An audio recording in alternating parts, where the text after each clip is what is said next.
Gracias por estar con nosotros.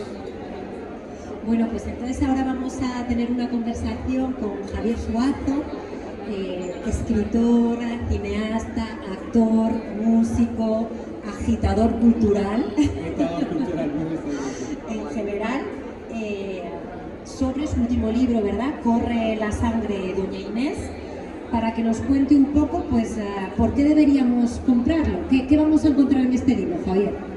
Bueno, primero porque lo van a disfrutar, pero además de disfrutarlo como literatura, Corre la sangre de doña Inés es quizás el trabajo al que le he dedicado más años de mi vida, por su contenido, por su ubicuidad en el tiempo y en el espacio.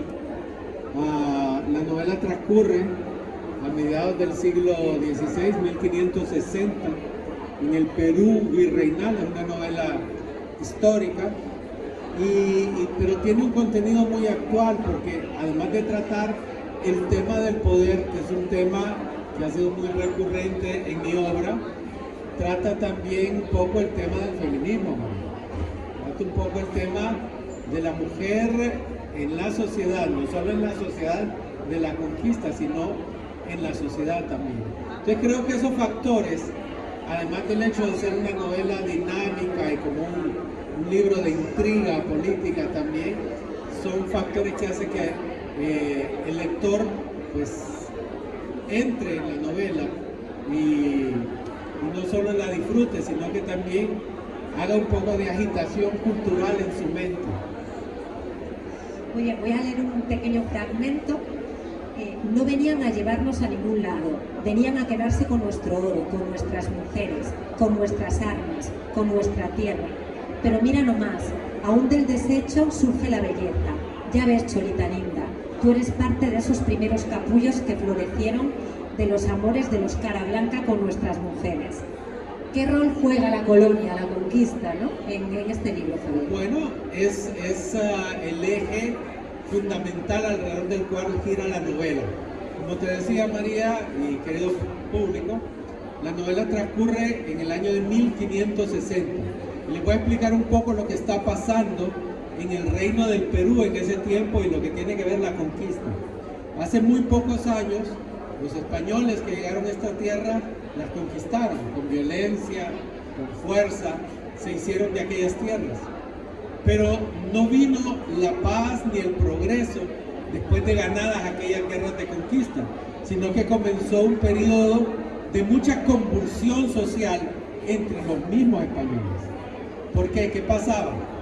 Que los conquistadores que habían venido primero se creían ya dueños de todo, de las tierras, las riquezas, pero sobre todo también de los nativos, y los sometían en una especie de esclavitud disfrazada, con las encomiendas, las mitas y todo eso.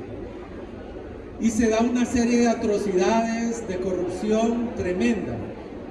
El rey, un hombre ajeno, el emperador en realidad, un hombre ajeno a todo lo que está pasando en aquellas tierras, el señor Don Carlos V, envía a sus funcionarios para poner orden. Él nunca puso un solo pie en estas tierras. Solo recolectaba el oro y toda la riqueza que venía, pero tenía que poner algún orden, porque además era tacaño y no quería que le faltara ni un solo centavito. Y manda a su virrey, el marqués de Cañete, entre otros, a poner orden en estas tierras. Y al hacer esa labor de tratar de poner bajo sujeción a los conquistadores se rebelan y empiezan una serie de guerras, de rebelión, que nunca se atrevieron a decir que eran contra la corona, que eran contra los virreyes. Siempre me da risa esta guerra porque son bien absurdas. O sea, levantan la bandera de la rebelión, pero en contra del virrey. Nunca en contra del rey. Al rey que me lo cuide Dios, que me lo tenga bien, lo queremos mucho, pero usted quédese allá. A sus virreyes sí les vamos a hacer la guerra. Entonces, generó un periodo de conflicto y mucha matanza en esa época de la conquista.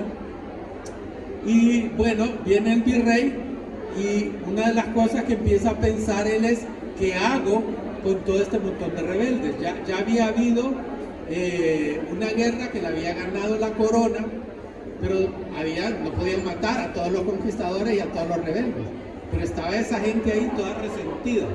Entonces dice el virrey, ¿qué hago con todos estos rebeldes?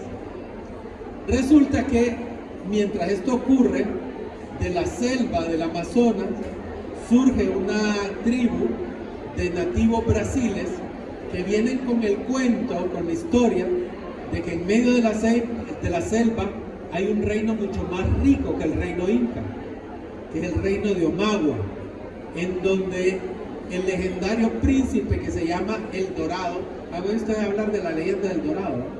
El legendario príncipe El Dorado todas las mañanas dice, se echa encima polvo de oro y se va a bañar al lago de ahí, de esa región de Omagua, porque tiene tanta riqueza que los niños juegan con las esmeraldas en la calle, el oro es con lo que construyen los palacios, etc. Entonces, a los españoles se les despierta ¿el qué? La codicia. Quieren aquel reino que es más rico que el reino inca, y entonces el virrey se le prende el foco. Dice, en vez de tener a todos estos rebeldes acá, ya que quieren oro y tienen tanta ansia de oro, los voy a mandar a que se pierdan en la selva, buscando el reino de Omagua. Y ahí es donde comienza la novela, cuando el encargado del virrey, que era un conquistador español muy afamado en aquel tiempo, don Pedro de Ursúa, un hombre galán, 1,80 m, pelirrojo, así apuesto, osado, audaz y todas las cosas, se va a encargar de la expedición. Pero resulta que este hombre así de galán conquista la mirada de una mujer que también es extraordinaria, doña Inés de Atienza, que en aquel tiempo era llamada la mujer más bella del Perú. Era una mujer que no solo tenía una belleza física extraordinaria, sino también era una mujer acaudalada, de mucha plata. ¿Por qué? Era hija de uno de los conquistadores que estuvo con Balboa cuando descubrió la Mar del Sur, y que estuvo también en la conquista del reino del Perú. Era muy acaudalado, el papá de doña Inés. Y la mamá de doña Inés había sido una de las concubinas del gran Inca. Entonces, por todos lados a doña Inés le venía belleza, valor. Era un personaje así, de esos personajes fabulosos, ¿verdad? Y era viuda, además, y se va enamorando de don Pedro de Ursúa y decide seguirlo en esta aventura adentrándose en el Amazonas. Así que ese es el contexto de la conquista y de los personajes principales que forman parte de esta historia de Corre la sangre, doña Inés. Pero ¿qué es lo que te llama la atención de doña Inés, ¿no? de este personaje, para que el libro no la tenga como protagonista principal? Bien, el génesis de este libro comenzó allá como por 1986-87, para que vean. Cuando yo era actor en la universidad, actuaba con un grupo muy icónico que han sido mis maestros y mis amigos, el Teatro Taller Tegucigalpa. Ellos montaron una obra que se llamaba Aguirre. Aguirre es la historia de uno de los hombres que se volvió el líder de esta expedición y que él redactó la primera acta de independencia en América. Era un hombre tenaz, uno de los rebeldes que se levantó contra la corona. Y bueno, la historia contaba, la obra teatral contaba la historia de Aguirre, cómo se había rebelado y cómo había llegado a abusar del poder también él. En medio de su sueño de libertad, llegó él mismo a abusar del poder para someter a todos los que peleaban a su lado. Pues resulta que actuó en la obra, y dentro de la obra, por supuesto, tiene que aparecer el personaje de Inés de Atienza. Entonces, desde aquel tiempo, lo que llamó mi atención de Inés de Atienza es, primero, saber lo poco, lo escaso que se ha escrito de la mujer en la historia de la conquista y en general en la historia del mundo. Y aquí María, feminista que es, no me deja mentir diciendo que la mujer generalmente ha sido invisibilizada constantemente en la historia del mundo. Entonces, primero, me llamó la atención ella como mujer en medio de aquel conflicto, de aquel caos, y el hecho de que la mujer haya sido invisibilizada, pues, de esta manera metódica, constante alrededor. Entonces, desde ahí quise que ella fuera mi personaje protagonista para contar la historia de las mujeres en ese periodo, no solo de la conquista, sino de la lucha por el poder. Y además quería una mujer de carácter fuerte, que no fuera víctima, no victimizarla, sino que se plantara con fuerza y, si se quiere, con saña y con toda aquella capacidad frente a una situación en la que se ve involucrada, de las traiciones, de las sediciones en medio de la expedición y luego de la defensa de su propia vida. Entonces me pareció muy fuerte eso, y me encantó tener un personaje femenino como Doña Inés guiando la historia de esta novela. Sí, de hecho hay un fragmento que a mí, ¿no?, me llama mucho la atención, sobre todo un libro escrito por un hombre, para ser franca, ¿no?, que dice: vosotros, los que escribís la historia, sois todos hombres, y como hombres me veis y me juzgáis, siempre débil, en necesidad de un campeón que defienda mi vida y mi honor. Y lo escribes desde la voz de Inés, y querría saber, ¿no?, un poco qué reto es, como hombre, digámoslo así, ¿no?, escribir desde personajes femeninos. Mira, el primer reto, y fíjate que en eso mi amiga María me ha dado muchas luces al respecto. El primer reto, te lo confieso, María, es renunciar al privilegio que a los hombres se nos ha dado en todas las áreas, porque estamos en una posición de privilegio y lo hemos estado durante siglos en la historia. Sabrán ustedes que en la historia, Dios comenzó siendo mujer.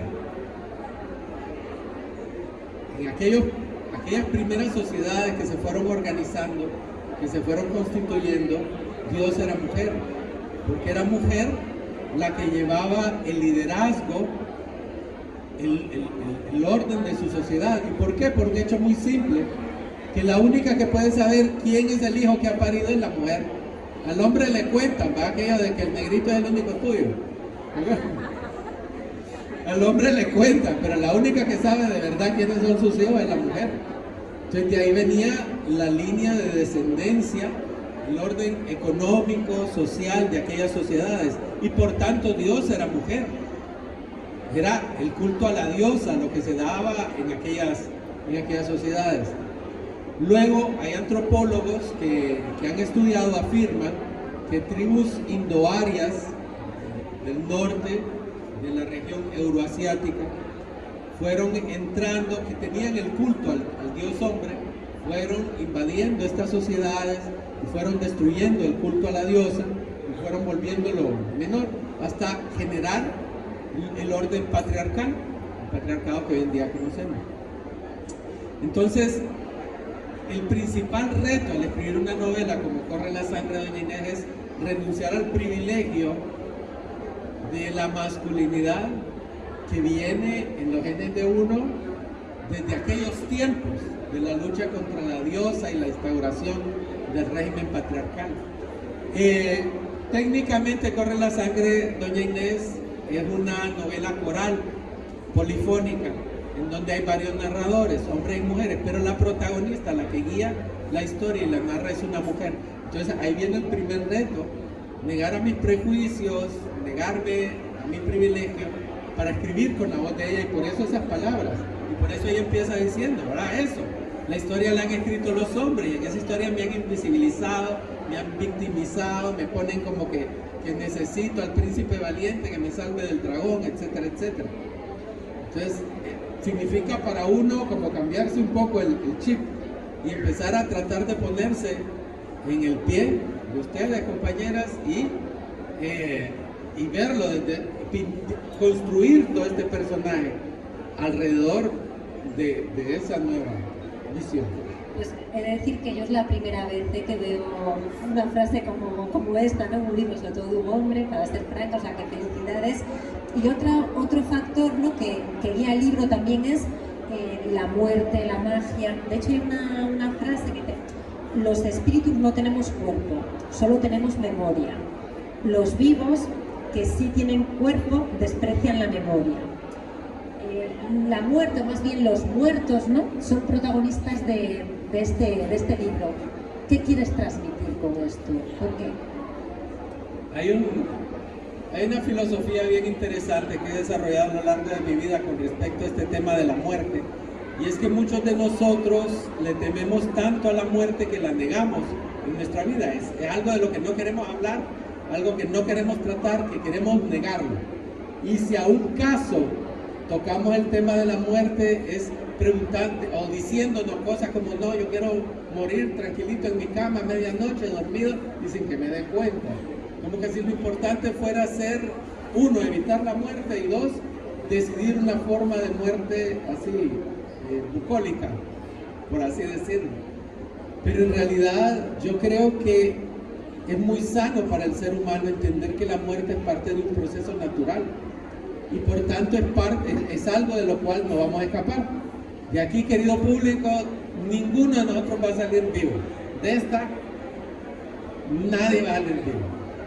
Entonces, cuando ya tenemos esa perspectiva sobre la vida, ya dejamos de estar pensando en cosas como: ay, cómo me gustaría morir en mi cama tranquilito a la medianoche. Y empezamos a darnos cuenta que lo importante no es ni cuándo, ni cómo, ni dónde vamos a morir, sino cómo estamos viviendo. Y ahí es donde en la novela pues se juxtapone eso, el reino de los vivos y el reino de los muertos. Y el otro tema que va implícito ahí también es el tema de la memoria. Una de las cosas que nos hace patinar tan seguido como sociedades es nuestra estrechez de memoria, nuestra falta de memoria. Nosotros nos negamos a la memoria, por eso mucha gente se niega al estudio de la historia, a la literatura, porque no queremos tocar la memoria, o nos da pereza tocar la memoria, cuando es un elemento fundamental para construir y para avanzar, la memoria. Entonces, eso va implícito ahí, en cuanto al tema de la muerte y en cuanto al tema de conocer la historia, de recurrir a la memoria. No, de hecho, hay que mirarse mucho las memorias. También debemos de mirarnos mucho las memorias. Y Javier, tú comienzas, con este libro comienza, ¿no?, diciendo que a los humanos nos gusta vivir de ilusiones. Entonces yo quería saber cuáles son tus ilusiones, ¿no? ¿De qué ilusiones vives tú? Sí, las ilusiones, es cierto, varían mucho de cada quien acá. Yo digo que lo que nos mueve como seres humanos en la vida son dos cosas: nuestras pasiones, y lo otro es nuestros miedos, que en el caso de los miedos nos puede inmovilizar también. Pero están esas dos grandes fuerzas moviendo al ser humano: nuestras pasiones y nuestros miedos.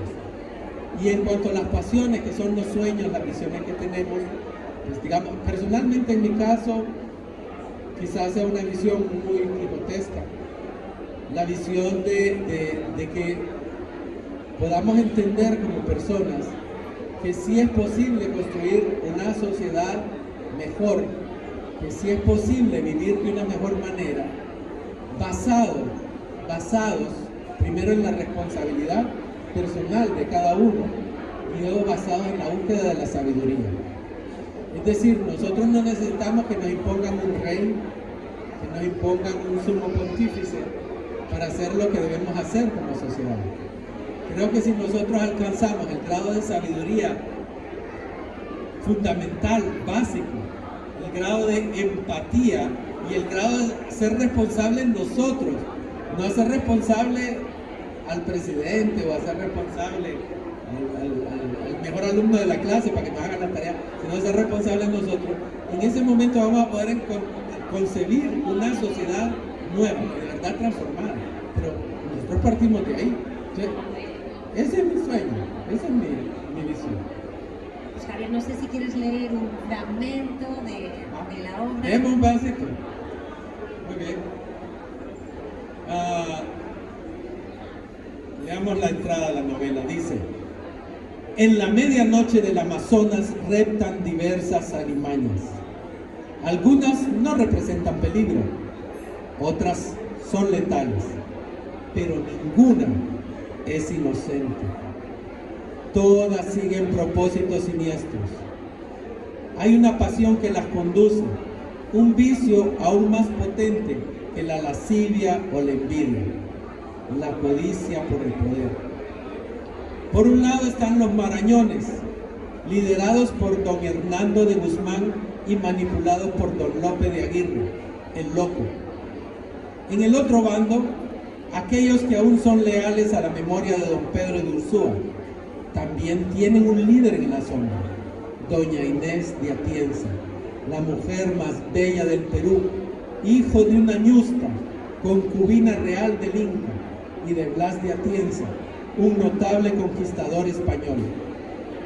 La agitación puede palparse en ambos campos, pero esta no es visible a los ojos del incauto. Diríase que una paz celestial domina el campamento a orillas del río Marañón, de donde les viene el nombre a los soldados de Aguirre.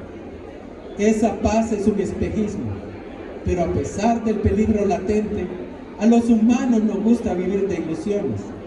En nuestras casas soñamos que vivimos en lugares apacibles, en donde debe existir aquello llamado justicia, libertad, igualdad, fraternidad. Deseamos permanecer ajenos a los tenebrosos mecanismos que nos mantienen sumisos, mientras un puñado diabólico se alimenta de nuestros bienes y de nuestros sueños.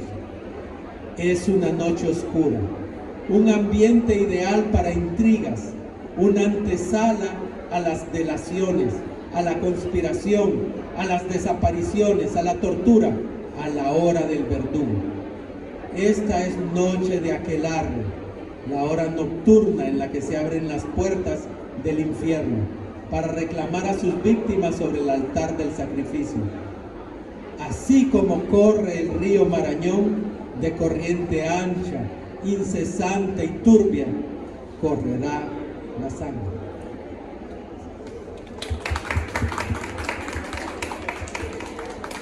No sé si alguien quiere hacer alguna pregunta. Desconozco cómo estamos de tiempo, pero... Yo creo que estamos bien. Damos unos minutitos.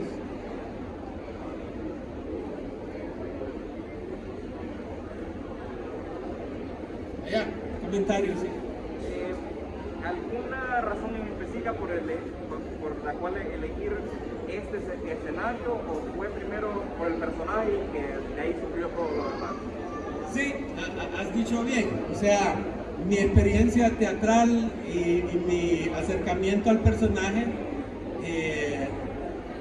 fue el motivante para arrancar esto, pero ya en mi mente siempre estaban estos temas que son recurrentes. Quien ha leído mis libros sabe que siempre trato temas o del poder o del feminismo o ese tipo de temas entonces fue como la conjunción de ambas cosas, encontrar este personaje que era tan rico, doña Inés de Atienza, y luego cómo se relaciona eso con esos temas que siempre me han apasionado.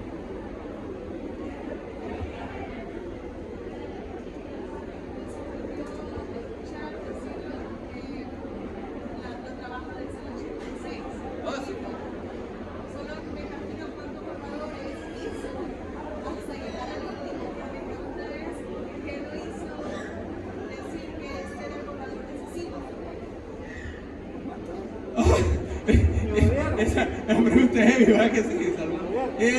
Es una pregunta.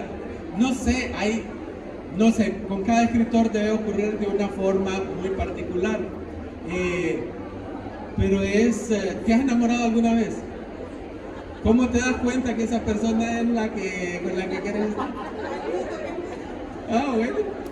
Entonces más o menos esto pasa así como el enamoramiento, ¿ves? Llegas a un texto que es el texto que te llena, te ilusiona, que intelectualmente decís, sí, esto es lo que siempre quise transmitir con esta historia.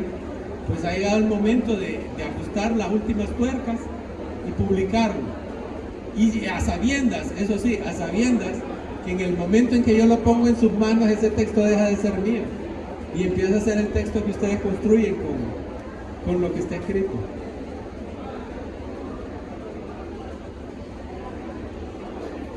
Bueno, pues si no hay ninguna pregunta más, vamos a estar en el stand de Casasola, ¿verdad? Entonces pueden pasar para contestar con Javier sobre esta obra y sobre sus otras tantas. Y bueno, pues pues ahí estamos y muchísimas gracias. Gracias a todas, a todos.